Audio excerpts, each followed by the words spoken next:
আল্লাহর নবী বলেছেন, ও আমার সাহাবীরা শোনো, ইসলাম নারীদেরকে ছোট করে না, বরং নারীদেরকে ইসলাম সম্মান করতে শিখায়। কিভাবে সম্মান করতে শিখালো? আল্লাহ রাব্বুল আলামিন কোরআনে কারিমের মধ্যে নিসা, সূরাতুন নিসা একটা স্পেশাল একটা মহিলাদের সূরা দিয়েছেন।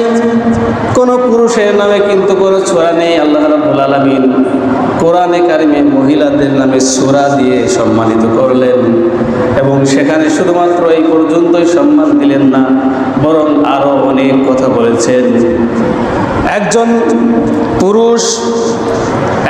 পুরুষের কাছে একজন মহিলা বা তার স্ত্রী কতটা দামি সে সম্পর্কে আল্লাহ তাআলা বিধান দিয়েছেন।